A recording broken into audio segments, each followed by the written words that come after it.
शेतीकडे लक्ष द्यायला लागते, राजकारण बी बघायला लागते. काय सध्या काय वातावरण काय आहे? सध्या वातावरण आहे बघा सुविचारच्या. आता एवढ्या भागात तरी म्हणतात बघा शिवचर्चा आपलं जवळ आहेत, येण्याजोगं आहेत, कुठले बी काम असू दे काय असू दे ऐकून हे करून मदत करण्याजोगं आहेत. त्यामुळे सुविचारच्या कसं आहे, सुविचारच्या हा माणसानी पोचणारा माणूस आहे. आपण कसं जे माणूस जगा दुनियासाठी झटणार आहे त्याच निवडून द्यायचं. बघ आता आपला भाऊ जरी असलं तर हा दावदा ऊस कमी झाला आहे, मिळणार नाही पैसे, परतचे भाऊ विजरा बघू म्हणतात. तसं नाही, प्रत्येक महिन्याला बरोबर आपल्याला पोचवणारं हे पैसे म्हणजे शिंदे सरकार आपलं.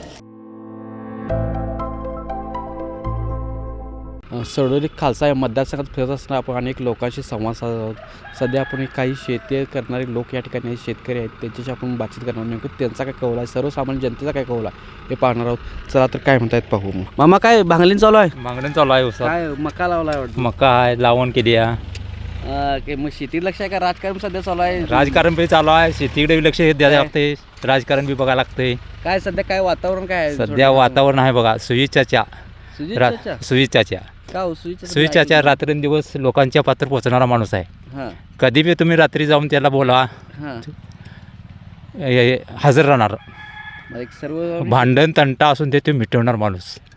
सर्व शेतकरी आहे, शेतकरी म्हणून आमच्या अपेक्षा असतात अनेक की बाबा म्हणजे शेतीसाठी किंवा ह्यासाठी ती कामं करतील. कामं करणार किती कामं करणार एक 100%. विरोधक आहे ते देखील करतो म्हणतात. मग ते विरोधक काय होणार, त्या प्रत्येकजण आपापलं हे करणारच की आहे, तिथवर येणारच. त्यामुळे सुविचारच्या कसं आहे, सुविचारच्या हा माणसानी पोचणारा माणूस आहे. एक युवा आहे ती सुविचार युवा. त्यांना सुविचारच्या त्यांचं टोपण नावच आहे पडलेलं आहे, का बरं? चाच्या म्हणून नाव पडलेलं आहे, प्रसिद्ध आहे, प्रसिद्ध झालेले आहे. चाच्यामुळे सध्याच चाच्याची ओळख सगळीकडे चाचा म्हणून चाच्या म्हणून हाक मारतात. बरोबर आहे. मग ते नेमकं त्याच्या मागचं कारण काय किंवा असं काय? त्याचं कारण आता काय, चाच्या म्हणजे एक प्रेमळ भाषा म्हणून त्याच्या बोलविला जाणारा माणूस तो असा सुविचारचा आहे. यावेळी सुविचारचा येतील 100%.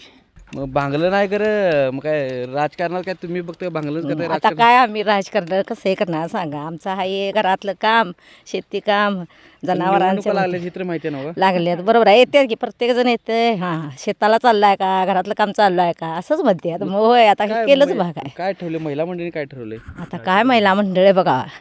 आपण कसं जे माणूस जगा दुनियासाठी झटणार आहे त्याच निवडून द्यायचं.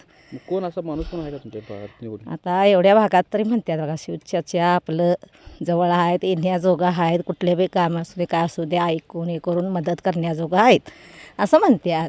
मग जे माणूस चांगलं आपल्याला हे पाठिंबा देईल त्या माणसासंग पाठिंबा देतच चांगलं आपलं हे करून घ्यायचं. महिला वर्गाचा पाठिंबा सुविचारचा असणार म्हणतात. होय आमचा तोच पाठिंबा आहे शिवचर्चाच. होय आता एकनाथ शिंदे साहेब यांनी लाडक्या बहिणीचं कसं बघा आता आपला भाऊ जरी असलं तर हा दावदा ऊस कमी झाला आहे, मिळणार नाही पैसे, परतचे भाऊ विजरा बघू म्हणतात. तसं नाही, प्रत्येक महिन्याला बरोबर आपल्याला पोचवणारं हे पैसे म्हणजे शिंदे सरकार आपलं.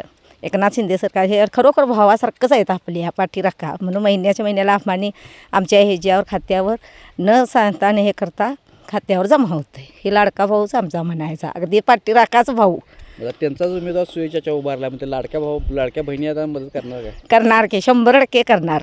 कारण आता आमचं काय बी तक्रार असली, काय बी आपली समस्या असली, कसली बी काय सांगू शकलं तर ऐकून ते पुढं कळवणार आणि काय असेल ते आम्हाला सुविधा आहे सांगणार असं हे करू म्हणून.